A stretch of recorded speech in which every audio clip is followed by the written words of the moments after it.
terminou a Mesopotâmia na aula passada, né? E vocês têm outro arquivo dos outros povos ou vocês não receberam?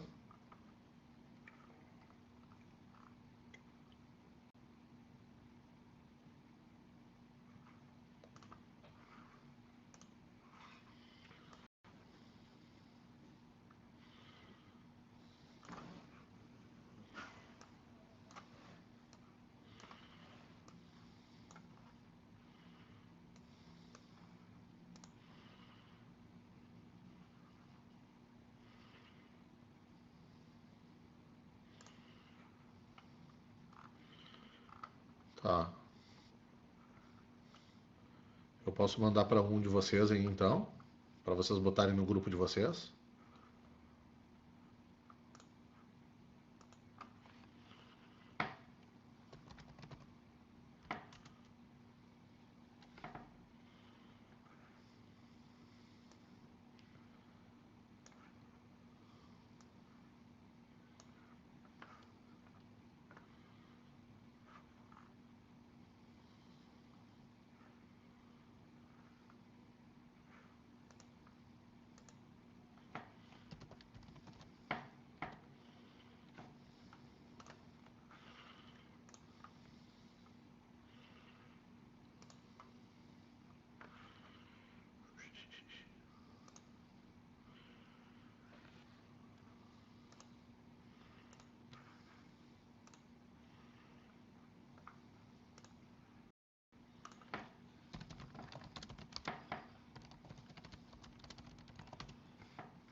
E aí, galera, me arrume aí um WhatsApp para eu mandar.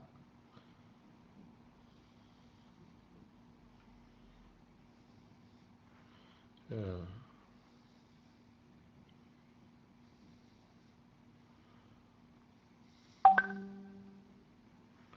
Oi, vá, coisa boa.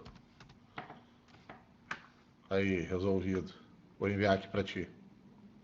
Para Fabi, ela mandou aqui, Fabiane. Aí tá resolvido.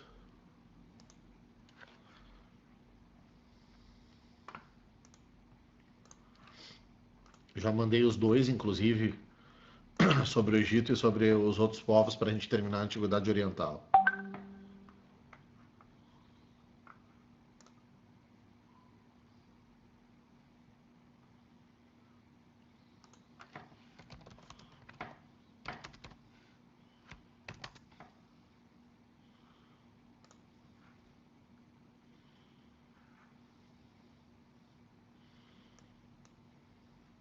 Ah, eu vou mandar aqui também para Jéssica, que ela bota no grupo da sala, e aí a gente começa.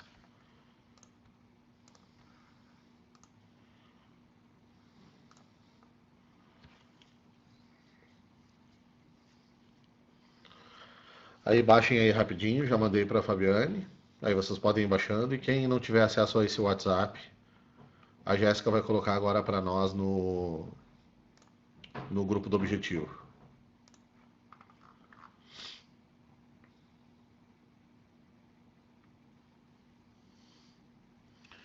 Mas enquanto então não carrega, me digam, vocês estão em casa, galera? Ou o trabalho de vocês segue? Como é que tá?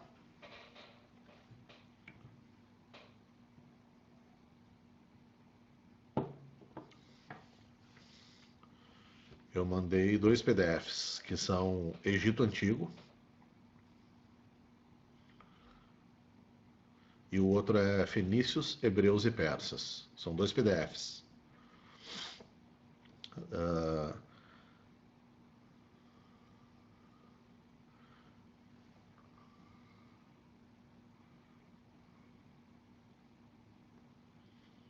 Aí eu quero que vocês abram o do Egito Antigo.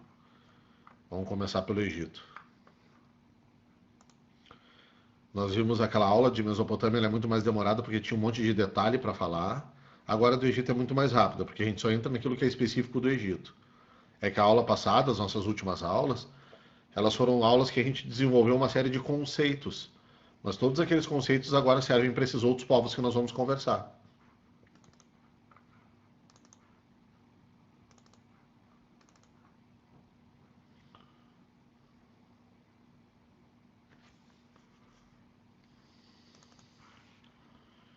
Peguem o Egito aí então. E vamos lá.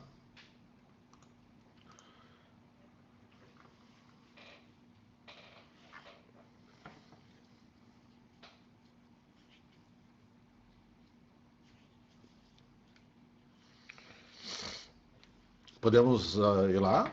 Podemos tocar a ficha?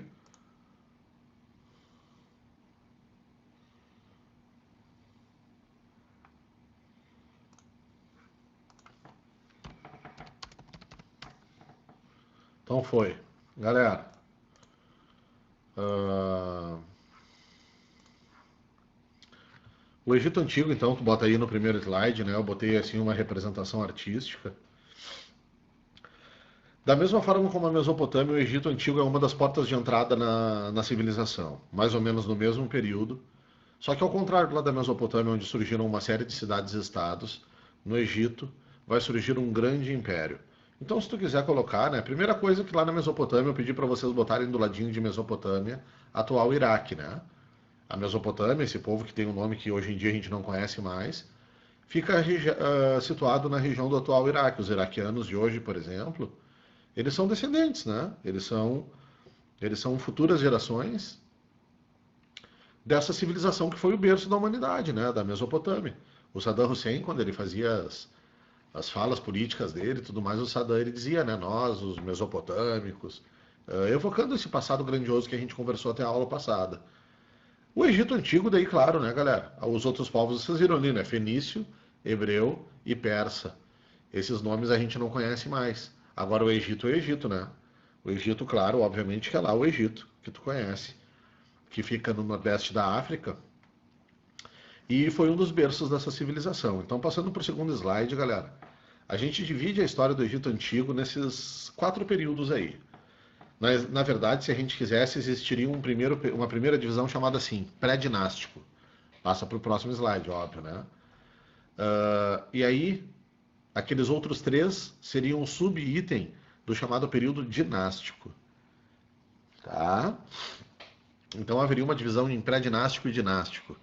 Só que o dinástico, esse período de uma dinastia, e agora eu vou conversar com vocês um pouquinho sobre isso, ele é subdividido, devido a algumas coisas que vão acontecer e vocês vão ver, em 3 partes: o Antigo, o Médio e o Novo Império. Então a primeira coisa que eu quero que vocês entendam, galera, é um conceito de dinastia. Porque esse conceito de dinastia nós vamos usar, inclusive, a partir de agora na história. Tá?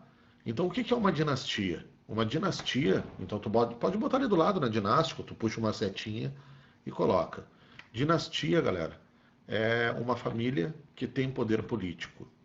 Tá?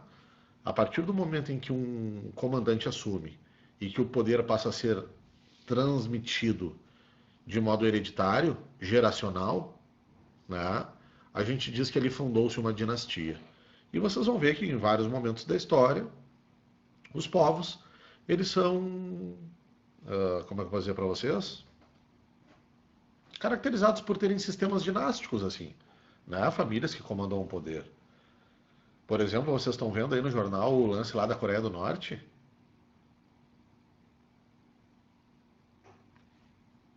Digam sim ou não aí no chat para eu ver. Sim, né? Estão falando que o cara morreu ou não. É uma loucura isso, né, galera? Ah, claro, lá é uma coisa um pouco diferente, mas dá para dizer que existe uma dinastia de poder lá, né? Tanto que hoje o presidente da República Democrática da Coreia, né? Ele é neto do primeiro comandante após o processo de, de separação lá do Japão e tudo mais, após a Segunda Guerra Mundial, né? Aí vem a Guerra da Coreia, o processo da divisão em Coreia do Norte e Sul, e existe daí uma relação familiar no poder. Claro que a gente não diz isso porque quando a gente trabalha na noção de dinastia, nós estamos trabalhando sistemas que são caracterizados por monarcas, né? Tu tem um rei, e ele não é um rei, né, galera? Então não é bem essa noção. Mas só para tu ter uma noção, daria para dizer de modo frouxo, sem um conceito profundo da dinastia, diga, aquela dinastia coreana lá. Essa é uma forma, por exemplo, que daqui a pouco um jornalista que não está muito preocupado com a precisão dos conceitos históricos, ele pode usar. E agora tu sabe o que é uma dinastia. tá? E inclusive agora, como eu trabalhei para ti, as dinastias estão relacionadas aos sistemas monárquicos de poder, como no caso do Egito, né? E daí tu sabe que, por exemplo, quando um jornalista ele diz isso, a dinastia lá dos norte-coreanos, ele tá sendo maldoso, galera. Ele sabe que não é uma dinastia, né? Ou ele não sabe, eventualmente os jornalistas são meio ignorantes mesmo, né? Mas na maior parte das vezes, galera, diz respeito daí a um processo um processo imediato, né? De como é que eu vou usar para vocês? De depreciar um determinado regime político. Então, claro, né, galera? Ninguém quer ser governado hoje, em pleno 2020, por uma dinastia. Então, no momento em que tu diz que a Coreia do Norte é uma dinastia, por exemplo, né, nessa construção hipotética que nós estamos fazendo aqui, tu tá sutilmente, galera, fragilizando aquele governo, alfinetando aquele governo, tá? Então, agora para sempre vocês vão levar esse conceito que é uma dinastia e nós vamos usar muito na história esse papo de dinastia, tá? Fomos comandados, vamos pensar a história do nosso país mesmo, né, propriamente dito, fomos comandados por uma dinastia só. A história toda do Brasil, entre 1822, quando a gente se separa de Portugal, até 1889, quando vai ser proclamada uma república, a gente teve a dinastia dos Braganças aqui no Brasil. Essa família real, galera, inclusive, não sei se vocês viram aí nas manifestações e tudo mais, tem gente que quer voltar ao, a, a um sistema de império, né? O Brasil virar um império mais uma vez monárquico, em vez de viver na nossa república, né? E aí a dinastia que se diz a dona do poder são os Braganças, eles existem até hoje.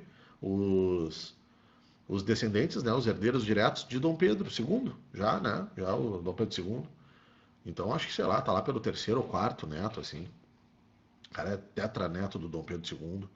E alguns deles, galera, da família monárquica brasileira, eles conseguiram agora nesse último pleito eleitoral assumir inclusive cargos dentro da Câmara.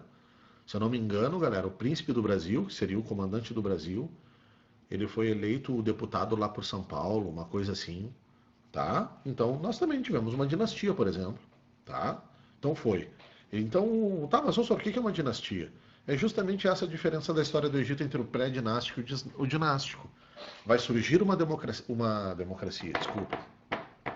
Vai surgir a dinastia no Egito justamente no momento em que o rei, galera, o faraó, que vocês conhecem muito bem o nome, vai assumir o poder no Egito Antigo. Perfeito? Então eu quero que vocês anotem ali no lado do Antigo Império. Deixa eu pensar. A única data, galera, que vocês precisam saber sobre o Egito. Sério, senhor? Sério. Coisa boa, galera, de 3.000 anos de história. Vocês precisam saber só essa data. Então bota ali do lado do Antigo Império. 3.200 a.C. Mais ou menos, portanto, por volta de 3.200, galera, antes de Cristo, o Egito torna-se o primeiro, e aí tu coloca do ladinho, primeiro império da humanidade. Aí que está a diferença, ó. A nossa aula passada a gente falou do surgimento da Mesopotâmia. E lá na Mesopotâmia nós falamos de cidades-estados, lembram? Pois aqui no Egito não é cidade-estado, não. No Egito, mais ou menos na mesma data da Mesopotâmia, em vez de surgir uma cidade-estado, no Egito surgiu, galera, um império unificado sob comando de um rei. E esse rei vai fundar, então, a chamada primeira dinastia do Egito. E nesses 3.000 anos de história, a gente tem notícia, galera, de 18 dinastias. Isto é, houve, ao longo da história do Egito, 18 famílias que comandaram o Egito durante esses, então, 3.000 anos de civilização, mais ou menos. Perfeito? Então, a única data que eu quero que tu saiba do Egito, que a URGS inclusive já usou, tá? Não, a URGS não te cobrou ela. A URGS foi lá e disse, por volta de 3.200 a.C., surgiu na humanidade o primeiro grande império no Nordeste da África. Ainda deu até a dica, né, galera? Lá no Nordeste da África. É que como a gente fica falando do Oriente Próximo, Oriente, Oriente, Oriente, modo de produção asiático, lembra da aula passada? A gente acha, galera, que o Egito às vezes está lá na Ásia, viaja na maionese, né? Mas não, né, galera? O Egito é um país africano. E aí, povo, a URGS botou isso aí no enunciado e perguntou assim: qual o legado dessa civilização para nós? E aí tu tinha que marcar, por exemplo, uma característica do Egito nos nossos dias de hoje, por exemplo. Daí lá eu não lembro exatamente as alternativas A, B, C, D e E, mas a ideia, né, vocês entenderam agora. Então eles deram várias pistas no enunciado. Porra, primeiro império da humanidade, 3200 a.C., situado no Nordeste africano. E aí tu, pô, Egito. Aí ficava barbado o teste.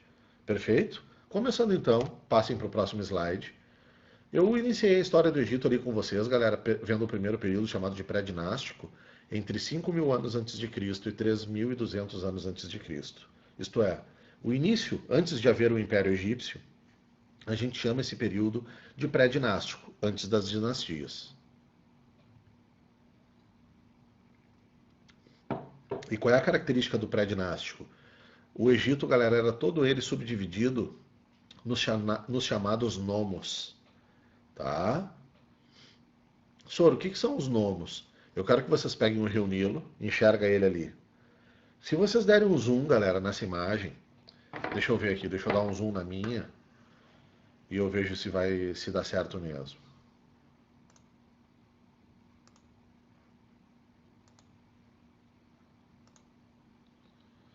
Botei aqui 200% no PDF, né? Fui lá no mapinha. Aham. Tá? Dei um zoom aí no PDF de vocês. Galera, vocês estão vendo ele no celular ou no notebook? Só para eu ver assim como é que tá a nossa interação aqui. Deixa eu ver, somos 18 na turma. Sofia tá no Note. Fabiane também. Bianca também. A Gabi já tá no céu, que daí eu acho que... Gabi, no céu tu consegue me ver e ver os slides ou tu tá só me ouvindo e o slide tá aí projetado para ti? A Marciele também tá no céu. Consegue ver os dois, Marcelo? Ah, beleza. Se vocês conseguem dar um zoom ali no mapa, a Brenda, daí, vocês que estão no Note e no PC, show de bola, né? Aí tu divide a janela de um lado, tá o outro lado lá o PDF, e aí tu pega e amplia o PDF, fica super bom, né? Vocês estão percebendo que tem risquinhos perpendiculares, assim, no Rio Nilo? Cortando? Ali tem números, né? Aham, beleza. Pô, top esse celular, hein, Marcelo? Consegue ver o PDF da Zoom na porra toda? Deus o livre. Só pode ser iPhone. Só que falta tu me dizer que tu é uma socialista de iPhone. Estão vendo aí então os risquinhos, povo? E as divisões, né? Ali, 1, 2, 3, 4, 5. Quando tá bem pequenininho, quando a gente bota pequenininho ali no meu sistema aqui, tava, por exemplo, bem minimizado. Aí a gente não enxerga os risquinhos. O que são aqueles risquinhos ali perpendiculares ao Rio Nilo? Aquilo ali, galera, que são os nomos que está em vermelho para ti. Isto é, são subdivisões desse território. Ainda não havia ali um poder centralizado nesse império todo ali. Então havia subdivisões, os chamados nomos. E eu quero que vocês botem aí embaixo do nomo. O nomo, galera, era comandado pelo chamado nomarca. Tá? Escrevi ali no chat para vocês. Os chamados nomarcas.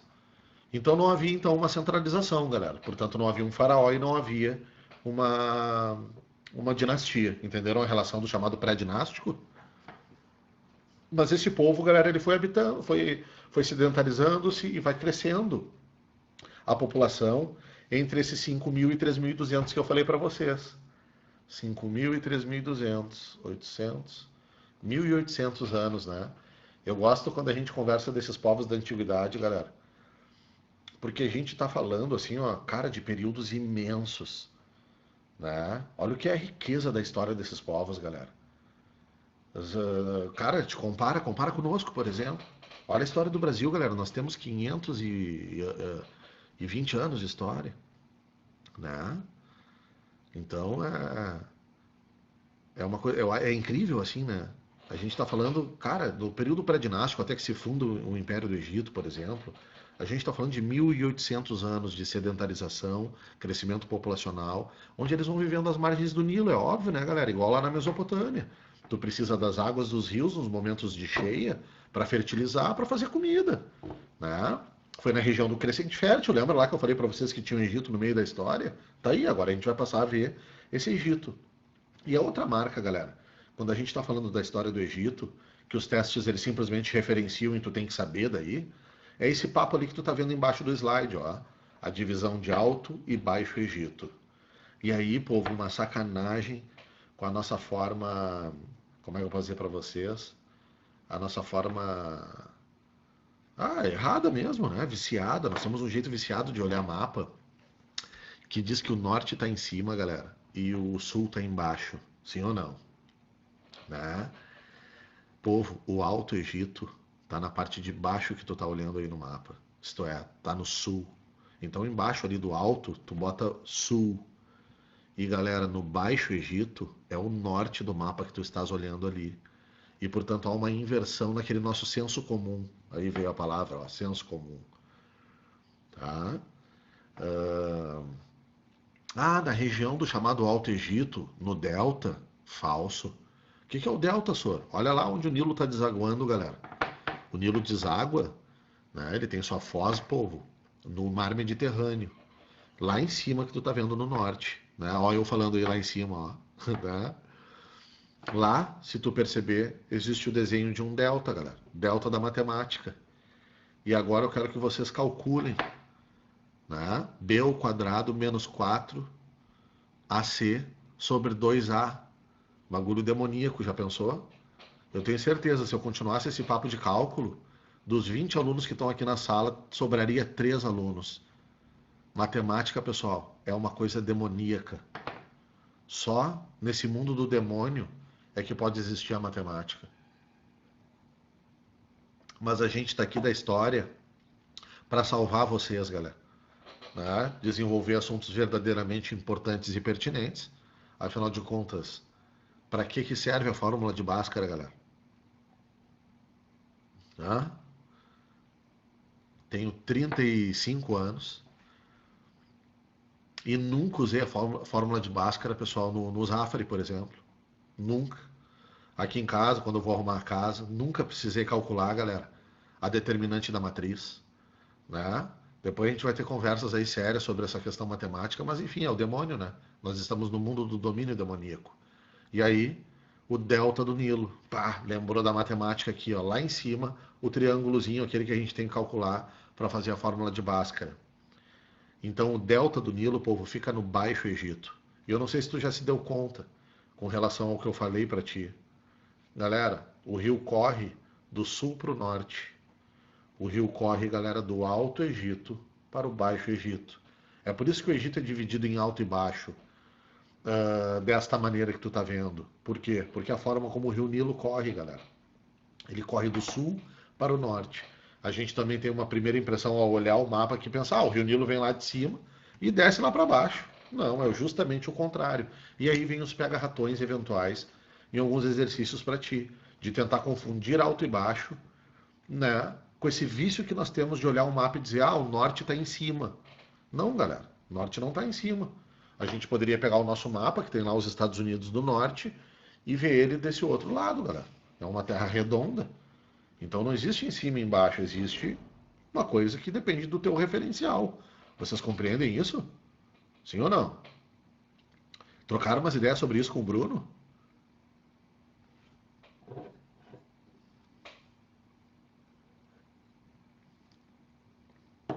Falem no chat. Ou com a voz. Eu não sei, vocês podem usar a voz?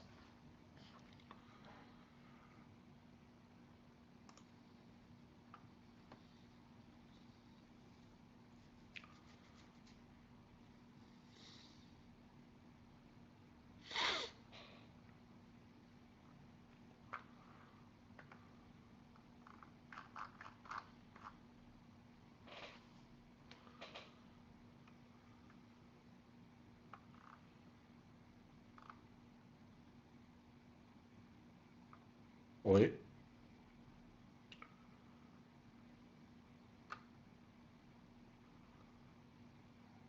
Tem alguém na sala?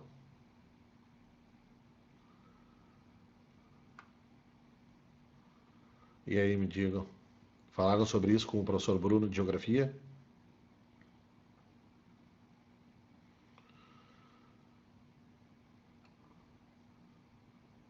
de alto em baixo, isso e aquilo. Não? Depois vocês vão deve ter. Em algum momento vocês vão ter esse conteúdo, então. Aí ele debate. É trilouco isso daí, né? Tô vendo aqui vocês.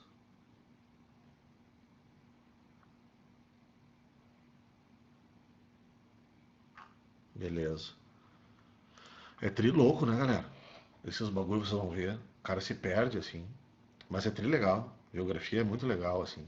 Pô, passe então para o slide do dinástico. E começamos a partir de agora, então, o chamado, pessoal, Antigo Império. O período dinástico, como a gente conversou. Passem para o nosso slide de número 4. E ali, galera, existe a famosa paleta de Narmer, como ela é chamada. A primeira foto que está lá no lado direito superior, ela é um processo de demonstração do processo de unificação e formação desse império que nós conversamos então até agora. Isto é, do sistema dividido em nomos, galera, nós a partir de 3200 passamos a construir um processo centralizado de poder na mão de um somente comandante. Quem era esse comandante, galera? Era um nomarca. E esse nomarca, muito poderoso, ele decide unificar o Alto Egito em um movimento, galera, de domínio do Alto para o Baixo Egito, isto é, um movimento do sul para o norte do Egito. E através dessa paleta, galera, esse cara chama-se Menes. Esse é o primeiro faraó. E é, galera, um dos únicos faraós assim que é legal de saber o nome. Ele foi o primeiro. Embora, na verdade, eu acho que eu nunca vi um teste assim que disse um outro nome para o primeiro. O teste sempre cita, Menes o primeiro faraó, né? Mas eu quero que tu olhe aquela paleta, né? Aquela pedra ali talhada, aquele alto relevo, né, galera? E tu veja que o processo de unificação ele tá com uma espécie de porrete na mão, né? Para bater no outro cara. O que demonstra, galera, que é óbvio, né? O processo de centralização. E todos os processos de centralização serão assim. Vocês vão ver que eu vou falar depois com vocês sobre isso em outros momentos da história. Galera, um processo de centralização do poder, ele se dá, obviamente, com a utilização da força. Por quê? Pensa que os nomarcas, eles tinham poder sobre o seu nomo. Só que agora surgiu um cara dizendo o seguinte, a partir de agora quem manda em tudo isso daqui sou eu. Pensa que tu é um nomarca. Tu vai aceitar numa boa que agora quem manda é um cara que não é tu? Óbvio que não. Então, obviamente, no processo de formação do Império Egípcio, houve o uso da violência, é claro, ao lado de uso da política. Né? Alguns nomarcas percebendo que não vão conseguir resistir, eles pegam e se relacionam com esse faraó. Ô, Menes, beleza, não, não. Agora eu que sou o destinado pelos deuses a assumir o poder, beleza. Né? Seja bem-vindo, é isso aí mesmo, a gente estava esperando um momento para crescer ainda mais. Mas me diz uma coisa, tu não tem um espaço para eu trabalhar junto contigo no comando desse governo? Entendeu, galera? Óbvio, né? Esses nomarcas vão fazer parte do grupo aristocrático que estará próximo à figura dos faraós. E que no momento, por exemplo, da crise de uma dinastia, uma outra família vai lá e vai assumir o poder. Isto é, eu falei para ti que ao longo desses 3.000 anos mais ou menos de história, a gente tem algo em torno de umas 18 famílias que comandaram. Então, de onde vinham essas famílias? Era desses nomarcas, desses antigos donos do poder. O grupo nobre e destacado na sociedade egípcia, que eu já vou mostrar para vocês, né? Vai ter um slidezinho da pirâmide social para vocês enxergarem como era. E a primeira capital, portanto, na parte do chamado Baixo Egito, galera, a cidade de Mênfis, tá? Qual é a marca que nós temos? Ali tu tá vendo a questão da política, ó, uma teocracia, não muda. O faraó, só que aí que tá o elemento que é importante que eu quero que tu destaque quando tu estiver anotando aí. Vocês vocês anotam no caderno enquanto eu estou aqui falando e vocês vão olhando o slide? Botem aí no chat para mim, sim ou não? É assim que vocês vão estudando? Beleza. Então, pessoal, uh,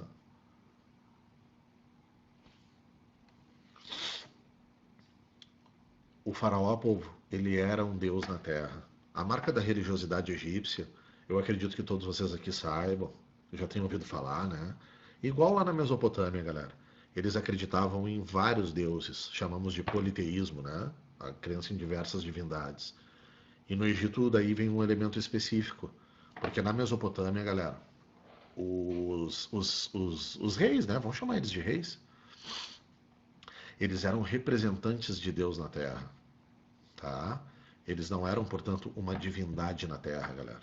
Eles representavam as forças, a justiça e os desejos dos deuses na Terra. Agora aqui no Egito não, então eu quero que tu pinte, dê destaque ao elemento que é peculiar do Antigo Egito, isto é, o faraó é uma divindade, galera, entre as diversas divindades. E em sociedades, né, em culturas, galera, que vocês conhecem, que existem diversos deuses, eu acho que também vocês já sabem, né, que existe uma hierarquia entre eles, sim? Sobretudo a gente sabe muito assim, sabe mais, né, assim, sei lá, tá em desenho animado, tem filme, tem um monte de coisa, os diversos deuses gregos, né? E aí, por exemplo, acredito que vocês saibam que Zeus, galera, é o grande deus, né?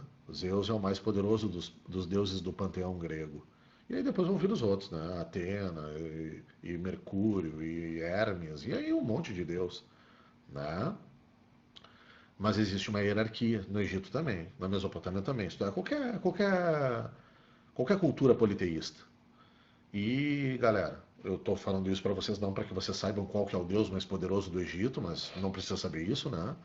Mas para que vocês saibam que daí sim, isso é importante, o faraó dos deuses é o menos importante. Porque aí ele ainda tem a vida material, né? A vida material, nesse plano da lógica de divindade, ainda colocava essa figura em um nível de inferioridade, tá? Justamente por ele ter a vida terrena dele. Mas a partir do momento em que ele ia para o panteão, bom, aí essas mitologias elas vão passando por transformações e tudo mais, né? E claro, acho que vocês sabem, galera, o principal deus, geralmente, galera, é o Sol, né? Nessas civilizações. Porque é aquele que traz a vida, né? Que traz o dia versus a noite e tudo mais. Então o Sol é sempre, quase sempre, o deus mais importante desses povos politeístas. Vamos ver aqui. Então o Faraó era em si o deus de tudo, o único que existe na religião? Não, não, diversas divindades. Ele era o único deus vivo, né? Com a vida material, na terra. Os outros deuses já estavam nas coisas, né? O rio poderia ser um deus, o trovão era um deus, o sol era uma divindade, a lua divindades, né? Então havia um monte de divindades. As coisas eram animadas como lógicas de divindades. No caso dele, não, ele era um ser humano, mas ele era também uma divindade. Aí a relação da teocracia no Egito ser muito profunda. Beleza, Bianca? É isso. Além disso, né, a relação econômica. Eu botei para vocês ali, galera, uma imagenzinha dos egípcios trabalhando.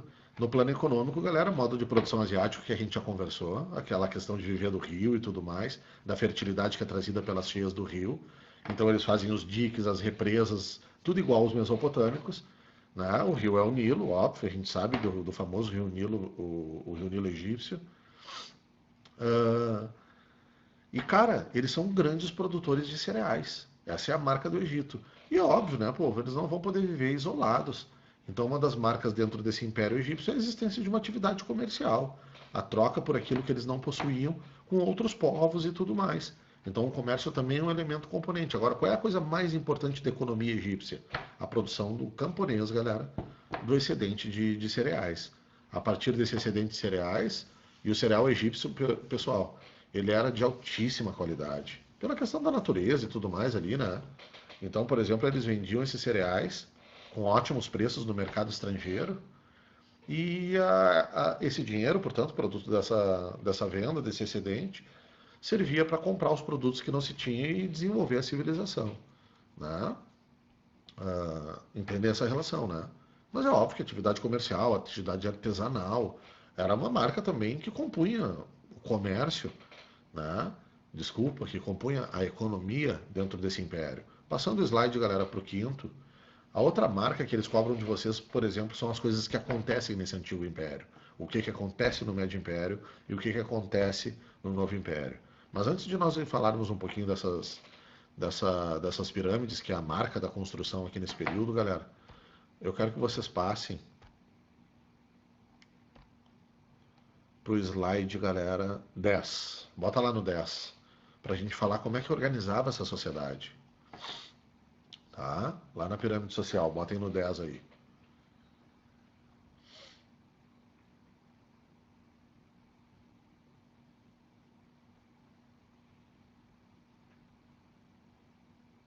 Botaram, galera?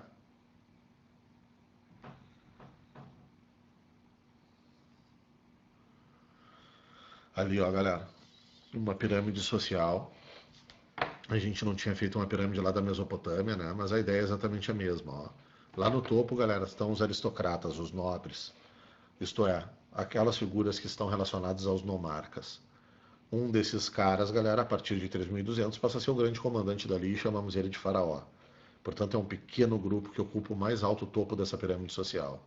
Muito próximo a ele, vivendo de alguns privilégios e, portanto, extremamente importantes também nessa sociedade, os administradores, aqueles nomarcas que eu te disse, né? O faraó vai lá, toma o poder, o nomarca fica do lado dele e vai comandar essa sociedade ao lado dele. Precisamos de uma burocracia, né, galera? Pensando no Estado brasileiro, por exemplo.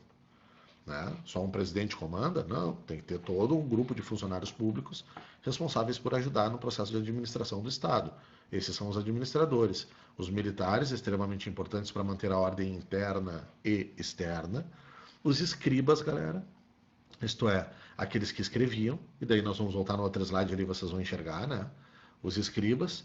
E, galera, os sacerdotes. Em uma sociedade de lógica teocrática, que o poder vinha de Deus, os sacerdotes eram pessoas extremamente importantes, porque esses sacerdotes, galera, eram os responsáveis pela comunicação com os elementos relacionados às divindades. Igual, igual hoje, por exemplo, padres e pastores e as pessoas que estão relacionadas ao processo de organização das religiosidades que vocês possuem, por exemplo. Eles são os responsáveis pelo contato com Deus, né? Para quem acredita. Bom, como eu disse aqui para ti, né? Para quem acredita. Eu, particularmente, galera, não acredito nessas coisas. Então, por exemplo, o poder desses caras sobre mim é muito pequeno. O poder desses caras, dentro de uma lógica de uma pirâmide social hoje do mundo, beleza, é igual a mim. Qual a diferença do padre Fábio de Mello para mim? Nenhuma, né? Ah, alguma. Vamos dizer que ele tem bastante influência, porque ele é muito famosão e tal, tal, tal, e tem um monte de gente que acredita nele. E eu, como não sou tão famoso, sou só um prof aqui de Porto Alegre, tenho menos pessoas, assim, que acreditam nas coisas que eu falo, isso e aquilo. Mas daí tu tá entendendo, né? Uma questão de dimensão, assim. Mas é possível, inclusive, tu comparar eu a ele. Tipo, lá, o padre Fábio de Mello, padre da Igreja Católica e tal, tal, tal, um cara maneiro, né? E o professor Guilherme. Agora aqui não, né, cara? Aqui é uma sociedade que não tem essa outra forma que eu escolhi para entender o mundo, que se chama ciência. Nesse período que nós estamos vivendo, galera, a ciência me dá um aporte para dizer, cara, com todo respeito, mas eu não quero acreditar nisso. Né? Eu não acho viável e não concordo com essa ideia de enxergar o mundo. Agora, nesse período que nós estamos aqui conversando, galera, na antiguidade, né? E até mesmo muito depois da antiguidade, pô, a única forma de tu compreender o mundo era através da lógica das coisas de Deus, das teocracias, que aí eu construí com vocês, tá? Abaixo, então, desse grupo mais importante, mais próximo à figura do faraó, temos ali artesãos, comerciantes e tudo mais. Qual é a massa, galera? Quem são 90% dos egípcios? Os camponeses, povo. São chamados de felás, esses camponeses. Tá? Então o Egito é uma sociedade totalmente agrária, né, povo? É uma civilização hidráulica, como a gente já conversou. Então a grande massa dos egípcios são os camponeses. E também existem, galera, escravos, escravizados na sociedade egípcia. Quem são esses caras? Sobretudo, galera, são pessoas dominadas em momentos de guerra e tudo mais, de conflito, que acabam caindo nessa condição de escravidão. Eventualmente, por algum delito que tu fez na tua sociedade, dependendo da sociedade, do momento que estiveram falando, tu pode ser condenado a cair numa condição de escravidão, por exemplo. Então isso significa que sim, existem escravos no Egito, galera, mas eles não são a maioria. Porque o grande pega-ratão, galera, desse teste, igual eu falei com vocês lá na Mesopotâmia, é dizer que quem trabalha no Egito é escravo. Eu estou dizendo para vocês como uma lógica máxima. Lembra quando eu dei essa aula para vocês presencial, da ideia de modo de produção? Galera, não. Quem trabalha no Egito, galera, é camponês. A servidão coletiva. Deixa eu voltar ali para vocês. Voltem. Eu estou voltando como se vocês estivessem olhando comigo. Voltem lá, galera, para o slide 4. Tá? E do lado do modo de produção asiático, pessoal, do lado da agricultura, se tu quiser, tu pega e escreve aí, servidão coletiva. Volta lá para o slide 4 ou então volta só para tua folha, né, onde tu botou lá a questão da economia. É a famosa, galera, servidão coletiva. Tá? Como assim, senhor? Lembra lá que a gente conversou do trabalho compulsório que o cara é obrigado a fazer? Pois no Egito é a mesma relação. Então, quem é que é o grosso dessa sociedade e que eu tracei um paralelo com vocês em relação a nós hoje? Nós hoje, galera, o grosso das pessoas que geram riqueza, galera, são ah, trabalhadores assalariados como vocês aí, inclusive. Vocês da turma da noite, né? De modo geral, acredito que todos vocês devem trabalhar. Por isso escolheram o turno da noite para poder durante o dia trabalhar e durante a noite aí escolher continuar um processo de educação que vocês estão aí com algum objetivo, algum sonho que está relacionado a entrar na universidade, né, fazer algum tipo de concurso aí e por isso a gente está aqui junto agora, por exemplo, né? Então qual é a marca da riqueza, né, da geração de riqueza no nosso país, galera? No nosso modo de produção? Trabalho assalariado. Como é que era no Egito? Era um camponês, galera, que era obrigado a produzir. Vamos ver ali a pergunta da Tamires. Qual é a frase para colocar do lado de agricultura? Tu coloca servidão coletiva.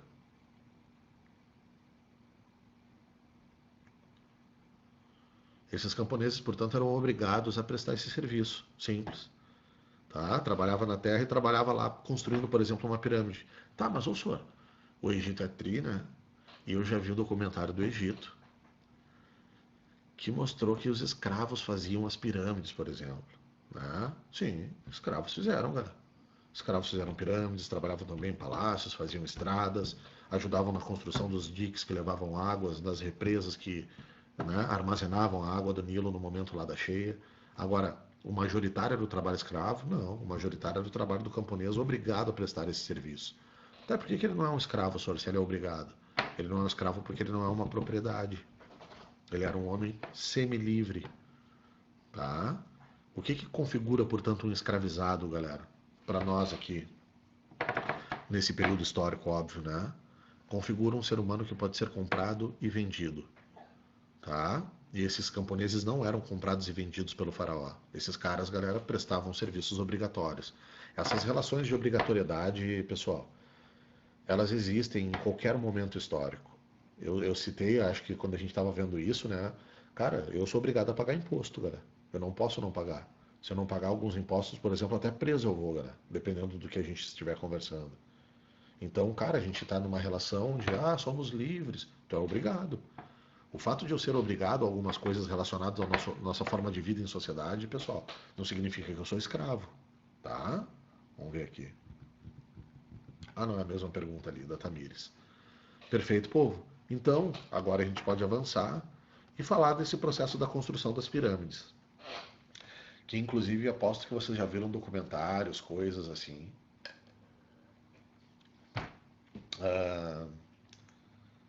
Essas pirâmides, galera, são uma das construções mais incríveis que o ser humano já foi capaz de fazer. Ao contrário, se vocês botarem lá no History Channel, vai aparecer que os ETs que fizeram, né? Pá, que raiva que eu tenho, galera. Aquele canal de história, em vez de passar documentário de história, só passa bagulho de ET fazendo as coisas, galera. Vocês já viram lá os documentários? Botem aí no chat pra mim. Sim, né? Porra, eu fico puto, velho. Pá, cara. Mas isso é uma mania nossa, né? Como nós não conseguimos compreender exatamente todo o processo de construção desses Egito, vem os aliens pra fazer os bagulho. Em tudo, né? Em tudo tem ET, né?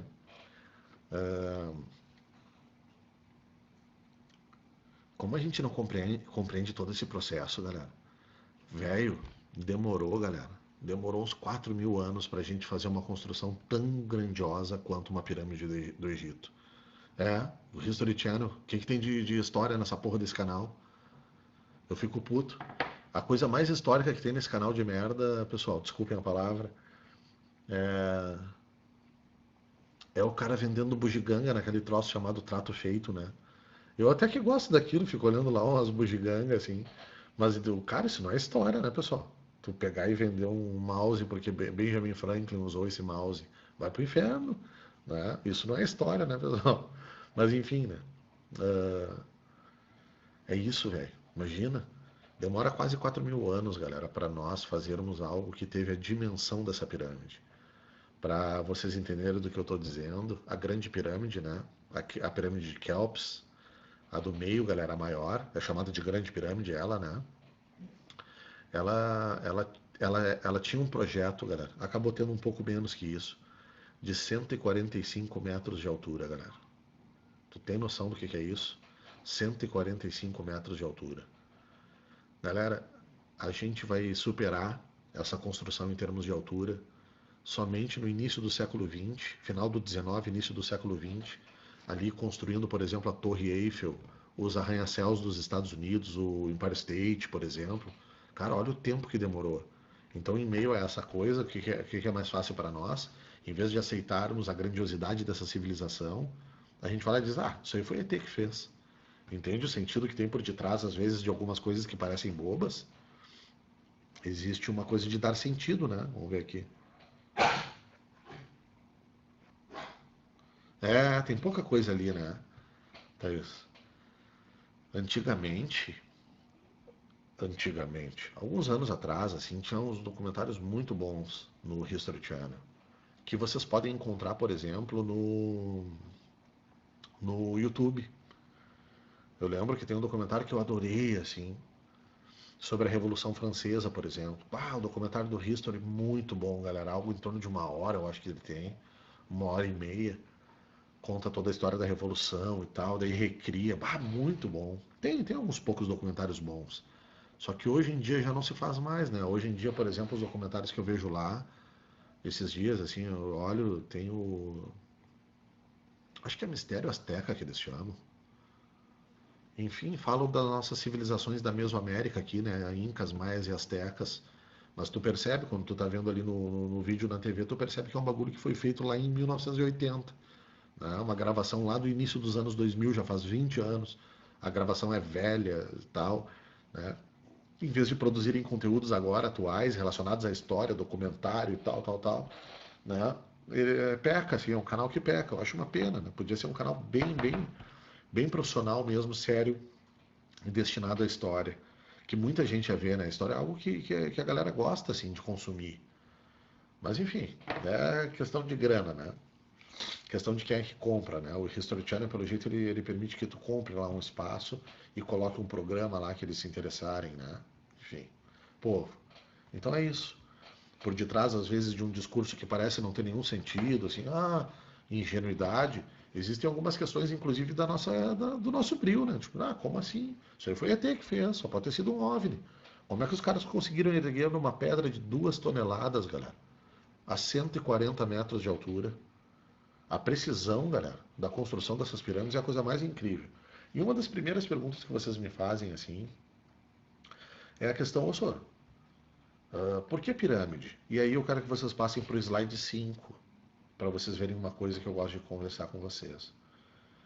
Primeira coisa é que tu sabe que as pirâmides do Egito, ao contrário das pirâmides de degraus que nós vimos na Mesopotâmia, os chamados zigurates, as pirâmides do Egito, galera, são tumbas, são caixões. As pirâmides da Mesopotâmia eram pirâmides, galera, que eram templos religiosos, tá? Então aqui não, aqui é uma tumba. No slide 5, opa, desculpa, galera, no slide 6, tu tá vendo uma representação na parede que é uma das sondagens que os estudiosos pensam de por que os egípcios construíram o formato de uma pirâmide, galera, tá? E eu não sei se tu já tá conseguindo enxergar ali. Ali tá rolando, galera, um processo de homenagem ao deus Ra, né? O deus Sol. Lá em cima está representado o disco solar. E ali, galera, através dos riscos que tu tá vendo saindo do disco solar, era a forma como eles imaginavam que os raios do Sol penetravam na Terra, galera. Tá vendo ali o formato de uma pirâmide? Através dos riscos. Então, uma das formas que os egiptólogos pensam, a pirâmide tem a ver com a entrada dos riscos, né, dos raios solares sobre a nossa Terra. Porque era justamente no momento, o momento da passagem para a vida eterna, galera, era o momento em que o sol passava e ao se pôr, era o momento que tu pegava e passava para a tua vida eterna. Os egípcios tinham uma coisa muito profunda no exercício da sua religiosidade, que era a preocupação, galera, com a vida eterna, com o pós-morte, né?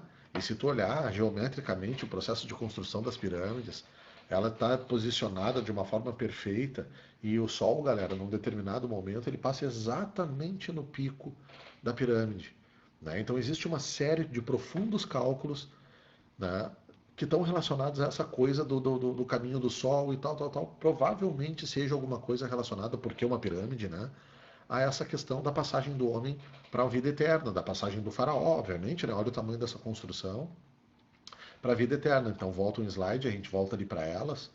Eu gosto de mostrar para vocês, galera. Hoje a gente enxerga elas assim um pouco mais feias, né? Meio deterioradas com a passagem do tempo. Essa deteriorização que tu está enxergando, ela é uma deteriorização de um calcário que era colocado, galera, sobre todas as faces dessas pirâmides e deixava totalmente liso e perfeito. E mais do que isso, galera, era branco. Então tu imagina no meio do deserto, galera, tu pegava e enxergava, né? Imagina aquele amarelão do deserto assim. Tu enxergava essas coisas colossais, povo, né? Ali erguidas. Com uma, né? Pensa uma argamassa, galera. Branquinha, galera. Branquinha, perfeita e lisa. É isso que com o tempo caiu. Mas os egípcios justamente se preocuparam com a continuidade dessas pirâmides, porque elas foram feitas em pedras. Lembra que a gente falou da Mesopotâmia que os caras faziam de tijolo? Os mesopotâmicos não tinham essa noia que os egípcios possuíam. Claro que refletiam sobre a ideia da vida e o que aconteceria depois, mas não ao nível dos egípcios. Isso é uma paranoia egípcia, a questão da vida para sempre. Depois a gente vai falar quando a gente avançar. As três piramidezinhas que tu tá vendo aqui na frente, galera, eu botei essa imagem num outro lado, né? Geralmente ele é mostrado só o lado onde tu enxerga as três pirâmides. Aqui é o outro lado, galera. Ali estão enterradas as mulheres, tá? As pirâmides havia o processo de enterro do faraó e as mulheres dos faraós, galera, nessas pirâmides externas e menores aqui. Sacanagem, né? Além disso, eles recriavam o mundo, galera, como ele era. A continuidade do mundo que eles possuíam. Então, dentro ali, eles matavam escravizados para que seriam os futuros servos dele. Eles reproduziam, eu passei ali no slide, galera. Bota no slide 8 para tu enxergar. Aquilo que eles não podiam levar concretamente, eles pegavam e representavam dentro dessas tumbas. Ali eu botei para vocês uns caras plantando, né, e colhendo uvas. Então uma parreira. Esse faraó, a galera devia adorar um vinhozinho, adorar uma uva. E ele pega e representa, porque no mundo que ele passaria a ter, era necessário ele reproduzir tudo aquilo que ele desejava. Então a tumba, galera, era uma reprodução do próprio mundo que ele possuía. É incrível, alguns faraós são enterrados, galera, com mais de 200 serventes, né? A representar que, cara, ele não trabalharia, quem vai trabalhar são esses caras que sempre trabalharam para mim. Então simplesmente pegava e sacrificavam essas pessoas para o momento lá do enterro. Imagina a sacanagem. Volta, galera, para o slide 7.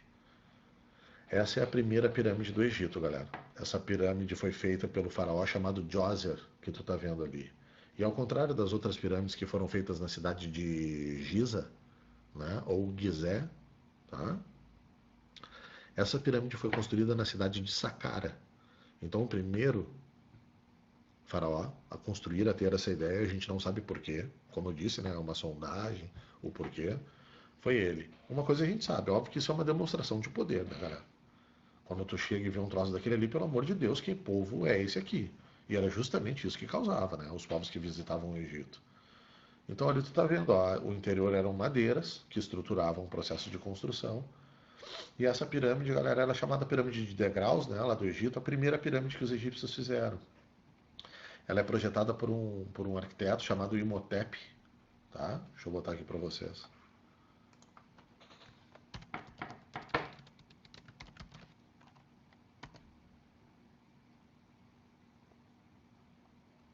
Acho que é assim. Tem um H ali, mas acho que é por aí. Ele, galera, foi tão importante para a história do Egito que vai se tornar uma divindade, igual os faraós, tá? No processo de morte, ele ganha um status de Deus, galera, pela importância que ele vai ter nesse processo de construção das pirâmides. Essa pirâmide deu errado, galera. Ele teve que boicotar o processo de construção. Eu gosto de mostrar para vocês que, que se foram os ETs que fizeram, galera, os ETs são burros, porque eles erraram a projeção. Claro que não foram ETs, né, galera? Quem fez isso foram os egípcios, através de muito estudo, de muita experimentação.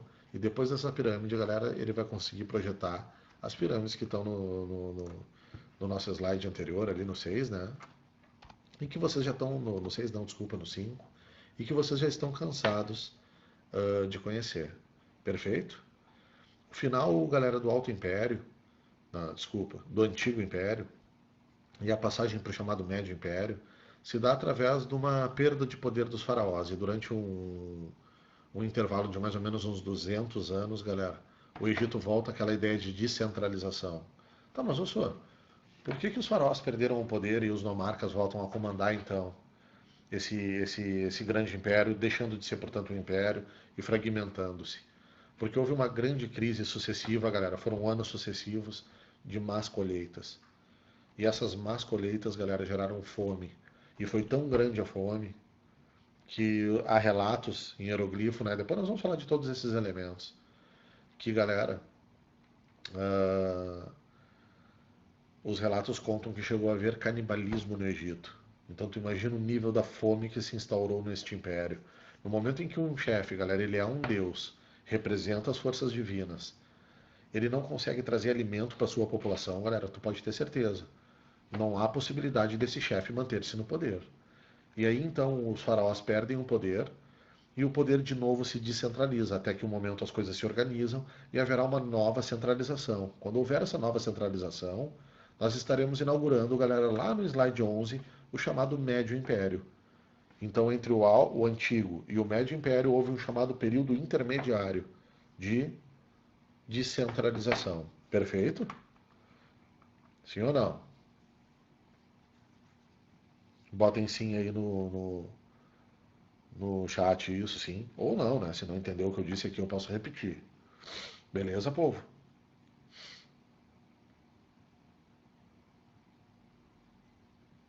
Então tá ótimo. Então, voltem, galera, ao slide 9 ali. E na aula que vem a gente vai ver daí o Médio e o Novo Império e terminar os povos do Oriente. Eu quero que vocês botem no 9, só para eu frisar com vocês aqui os elementos gerais da sociedade egípcia que a gente não falou. Na verdade, a gente já falou sobre a religião, a noção materialista, né? Por isso que o cara tinha que se fazer um mini mundo lá para ele, e por isso, por exemplo, a mumificação. E nesse sentido tem lá na cultura, galera, os egípcios desenvolvem medicina. E a outra marca da religião, além da crença em diversas divindades que a gente conversou, galera, tá ali, ó, antropozoomorfismo. Se tu olhar o slidezinho ali do lado, galera, tu vai ver os deuses são representados com forma de animal e ser humano ao mesmo tempo. Antropo, homem, zoo, animal, morphos, forma, antropozoomorfismo. E aí eu botei uma imagem justamente para tu entender exatamente o que eu estou dizendo. Então ali, né, tá ali o Anubis no processo de julgamento para ver se o cara vai para o céu ou não vai, galera. Esse julgamento, não sei se vocês já ouviram falar, a vida para sempre, né? Não é ir para o céu, né? Uma outra forma de entender. Ele se dava assim, tu colocava num lado da balança uma pena e no outro lado da balança, galera, um coração, o teu coração. Se pesasse para o lado do coração, tu não ia para, tu ia para as trevas, galera.